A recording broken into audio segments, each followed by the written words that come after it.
Yo, what's up guys? Today we're talking about 10 tips that every single beginner filmmaker makes. So thanks for watching this video. Stay tuned. Let's get into it. But before we do, let's get some B-roll.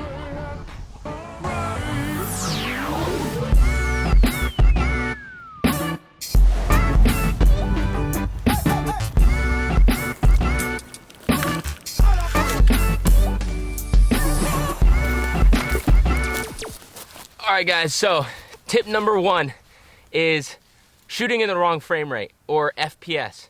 Now usually when you're a big beginner filmmaker, you always think the more frame rates the better, right? Wrong. Not the case at all. So just for some context, if you are a beginner and you want a little bit understanding of frame rates or frames per second, if you want to shoot anything in slow motion, you're going to want to shoot at 60 frames per second, or if your camera allows 120 frames per second. And if you want that Hollywood look, what most Hollywood films are filmed in are 24 frames per second. So if you want your film to have the same frame rates as Hollywood films, you'll want to shoot in 24 frames per second. And you can also slow motion your footage in 30 frames per second, not as intense as 60 frames per second. If when you go into edit, you upload the 30 frames per second as a 24 frames per second clip, it'll slow-mo that down. And finally on this tip is if you shoot 30 frames per second, that is usually what news broadcasts are filmed on, or soap operas. So, and that's also what your phone naturally shoots at when you first get it by default. So if you want your film to look like an iPhone film or a soap opera, then you could also shoot in 30 frames per second. So there you go, there's frames per second. Now let's go talk about tip number two. All right, so tip number two is using way too much ISO, whatever you want to call it.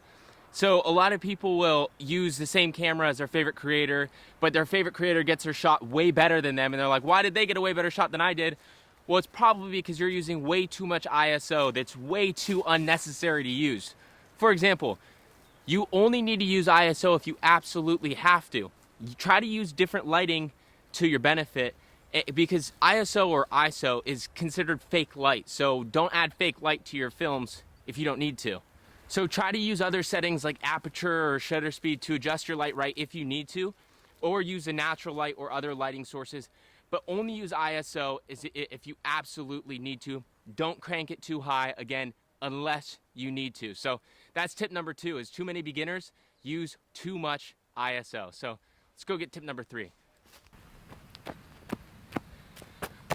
All right, tip number three is keeping your automatic settings automatic. This is a massive beginner mistake, guys. Do not shoot in automatic. You're leaving all your creative decisions to a tiny little robot, to your camera, when you're shooting in automatic. And plus, you're only harming yourself and your growth as a filmmaker.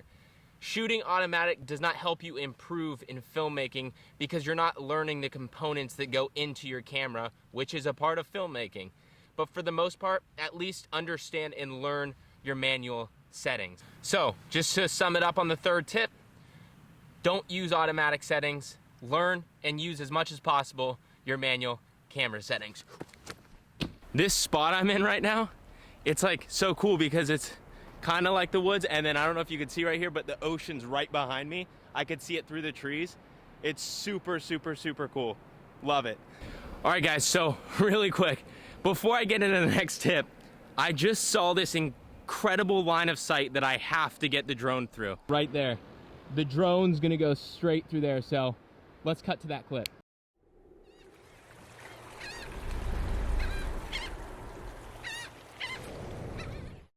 All right guys, so this next tip is that a lot of beginners make is bad exposure. A lot of beginners, now obviously really quickly, there's some times where it's really hard to get the exposure perfectly right. Like for example, I'm filming myself on a Sony a7 III and I can't see my screen because the screen doesn't flip out. But anyways, more or less, I check it a few times, redo this clip to make sure the exposure's right. But a lot of beginners will either go way too bright like this, or they'll go way too dark like this. So you really need to understand exposure as a beginner. That's a part of understanding all the components that go into your camera, such as shutter speed, ISO, aperture, but exposure, all those help control exposure. So basically, there's a few tips that could help you control your exposure better. Number one, use the histogram, you're built in your camera, or number two, you could use the zebras. And basically what the zebras are is it's a setting on your camera where you can, when you turn it on, it basically saturates your image with black and white zebra striped lines, showing you everywhere that's exposed. So everywhere that's overexposed will be saturated with black and white zebra lines. So those are the two tools that can help you nail exposure. My dog got tired, so he decided to come and lay on a hill. Hey buddy, what's up? What's up, buddy? Oh, you're a good boy. That's a good boy.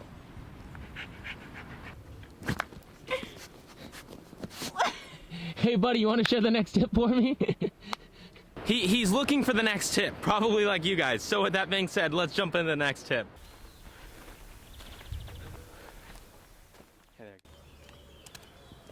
All right, so the next tip is color grading. Let's go somewhere else and talk more about this one. This one's important.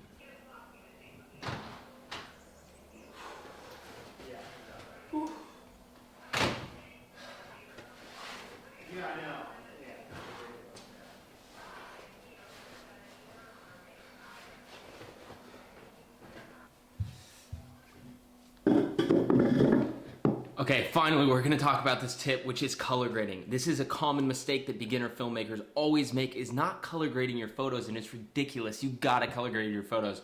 I love it when you go into post with a flat image, a flat video with little or dull color, and then you add a LUT or you add a color grade and it just comes to life. It's the equivalent of buying a brand new house or building a house and not decorating your house with furniture or decor. It's the same thing. If you take a flat photo or a dull photo or a video, you take it in and you don't color grade it, what are you doing?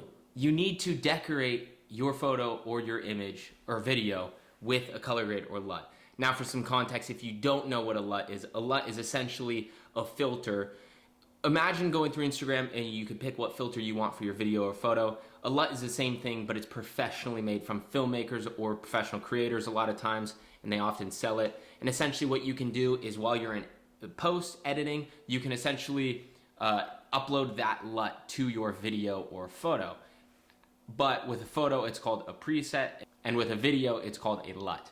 On this topic, I'm opening a store where I'm selling Lightroom presets, I'm selling Final Cut Pro X effects, titles, transitions, super, super rad ones, by the way. And then finally, I'm going to be coming out with a select few LUTs, but they're gonna be insane LUTs. It's gonna make your videos pop. It's gonna be trending. You're gonna go viral on whatever you post it on because you're using my LUT. So stay tuned, hit that bell notification so you do not miss it when I open the store. Let's go to the next tip. All right, now we're talking about tip number 6, which is lighting. And gosh, guys, this is so important. This is something that could make and break your video. This could make a potentially amazing video terrible. Okay, so basically this one's simple. Number 1, if you don't understand lighting, just go on YouTube and type in lighting for videos 101 or something. Learn about lighting. But just to help you a little bit here, if you can't afford a nice studio light where you could light yourself nicely, you could do what I'm doing right now because I don't feel like setting up my studio light, so I'm using the natural light coming in from my window. I have you in my couch right now, the camera's in the couch where I keep all my camera gear, which you could see here, although it's super underexposed because I'm filming because the light's on me, so I'm breaking one of my rules. But with that being said, lighting is really important. So if you want really good lighting, maybe you can come up here, up to a window, and then half of my face is lit and I got shadows on this face. So just little tips like that when you're using lighting. Okay, tip number 7. Now tip number 7 is bad audio. And guys, bad audio can make a good video bad. And it's so simple to fix. All you need is, if you want a studio mic, if that suits your style of filming, if you're sitting at a desk and you want a studio mic, then by all means, use that. It makes your audio better. Or if you're running gun like I am often, I have the Rode mic, the Rode shotgun mic on top of my camera. So just pick up yourself a shotgun mic, even like this. This was, I think, $40 USD on Amazon, and it's a pretty decent boom mic. I never use it because I have the Rode. But just pick up a cheap boom mic, and then you could just increase your quality a lot better just by that. I'm filming with the Rode mic right now. I have a lav mic and I have a studio mic just to make sure my audio is always at least bare minimum decent, but try to make it good. All right, so I went upstairs and my sister's making me coffee, which is pretty cool, but while we wait for that, let's practice our balance.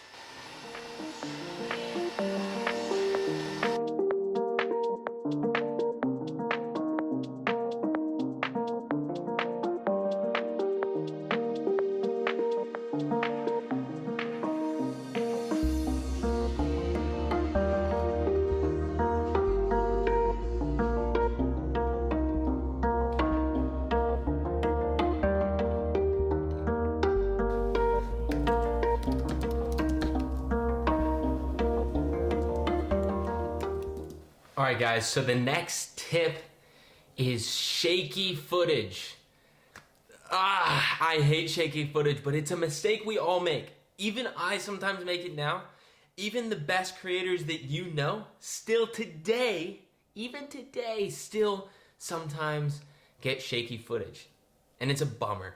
As with every problem, there's always a solution. So what's the solution to this? Sorry, my dogs are barking now. Steven! Shh, I'm making a video. Thanks, buddy.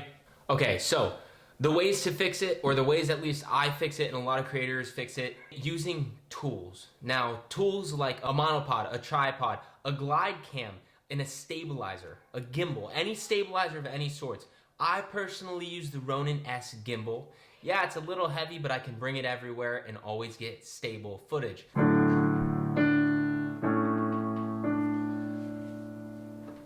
The next tip, music.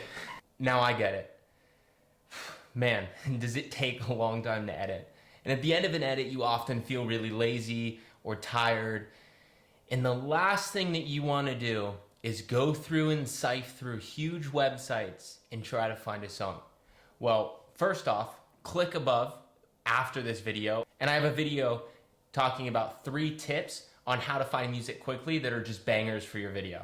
I know that I understand that sifting through a lot of songs, you just don't want to do it. So oftentimes beginners will just slap on whatever song they come across first. This is terrible. Do not do this. You guys, you just spent so much of your valuable time on filming, on editing, and now you're gonna throw it away because you slapped on the first song that you came across and it just made your video worse because it just didn't go at all. So just take the extra effort, go through, review your footage of where you want to put a song in, try to find a song that really, really suits your footage, and then edit it to the video. Edit the beats to the clips, make it good. Okay, if you've watched this far, thank you, really appreciate it. And if you've watched this far, you might as well hit the like and hit subscribe because yes, it helps with engagement, so would be much appreciated. So tip number 10 is neglecting story. Now I get it, when you're a new filmmaker, you're learning about shutter speed, aperture, ISO, and how they all complement each other, and you're learning just how your camera works. And often when you're too worried about the tools in the beginning, and don't worry, I did this too, and so did everyone else likely, is you neglect story because you put it on the back burner the second you make the technical part priority. I mean, if you look back on this YouTube channel, 10 videos ago, my stories have improved significantly. For example, today I've taken you all over the place and hopefully I've made you feel like you were here with me. And compared to a few videos ago, I neglected story a lot because I was so focused on cranking out videos for YouTube that I wasn't focusing on the story as much as I would as if it was a client. Now I'm focusing more on story because I have the technical parts of my camera just by memory at this point. And now I'm focusing more on story and it's bringing my videos more to life. So don't worry if you've been neglecting story. We all do it. We all start out with bad videos as well. It's just the process of filmmaking. But start keeping story in mind because it's the most important part of a video is the story. Without a story, you don't capture anybody's attention. There's no material. So how do you avoid neglecting story? Well, you plan out your videos in advance. For example, so right here I have one of my YouTube videos planned out, and right here I have the whole thing planned out. Man, look at this view.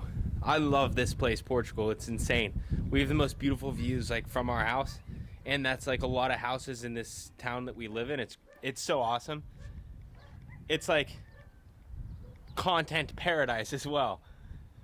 Like you saw earlier, we're like in like, I guess kind of the woods or like brush, and right there is, it's the beach. It's awesome.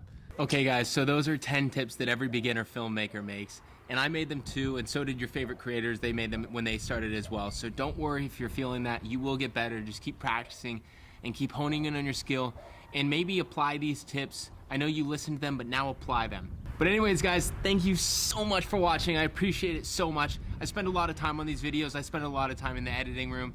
And also, I'm coming out consistently every Monday, Wednesday, and Friday. Just look back at my previous videos and my future videos to come. Also, sorry if I'm squinting. It's like, it's so bright up here. Goodness. So guys, I would really, really appreciate it if you subscribe, hit that like button. It really helps with engagement. Thank you so much for watching if you've made it this far. And until, I guess you'll see this Friday. So, until Monday. I'll see you next Monday. Peace. Let's end this with a shot.